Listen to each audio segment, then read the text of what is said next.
Thunderchomp awoke the next morning with a full tank of adrenaline and a faint taste of asphalt in its mouth. The desert was quiet, too quiet. Except for Steg-O-Roller, who was snoring like a diesel-powered chainsaw and occasionally backfiring in his sleep. After their legendary stampede, the Dino-Trucks needed a home, a base, a garage worthy of mechanical dinosaurs. But the scientists, they had other plans. Dr. Kyle, still not reading labels, Henderson rolled up with a clipboard, 3 cups of coffee, and a look that said, "I'm about to ruin everyone's day." "Good morning," he chirped. "So we've decided you all need supervision." The Dino-Trucks collectively groaned. Even Ptera-Boost dive-bombed him in protest. "You'll be staying," he continued, "in a high-security containment facility we built last night." He gestured proudly to what could generously be described as a shed made from 2 shipping containers, 4 garden hoses, and a single padlock from Walmart. Thunderchomp revved in disbelief. Steg-O-Roller rolled over and crushed the shed instantly. The scientists screamed. The trucks cheered. Clearly, the Dino-Trucks needed something better, something legendary. That's when they saw it.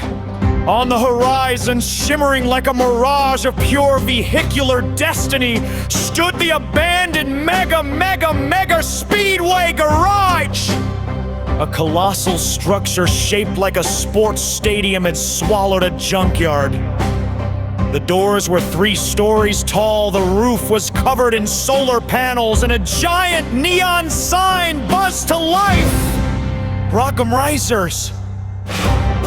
The Dino-Trucks stampeded toward it like kids running into a toy store with no adults in sight. Inside, they discovered hydraulic lifts strong enough to hoist an actual Stegosaurus, fuel pumps labeled Dino size, a car wash tunnel filled with industrial brushes the size of palm trees, a snack station stocked with crushed cars, old tires, and a suspicious quantity of beef jerky. And most importantly, a holographic AI assistant shaped like a tiny floating disco ball named Sparky. "Greetings, large and impossible creatures," Sparky chirped. "I exist to help you achieve peak epicness." Thunderchomp immediately loved it. The garage became their headquarters, their home, their sacred place of tuning, roaring, and occasionally launching each other through the roof by accident. But settling in was just the beginning, because as Sparky flickered anxiously and scanned the horizon, it detected something strange, something fast, metallic, and angry approaching from the east. A storm was coming, not of weather, not of dust, but of rivals.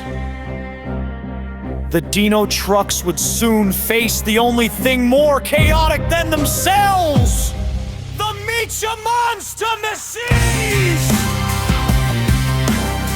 And they weren't coming for a friendly race. They were coming for domination.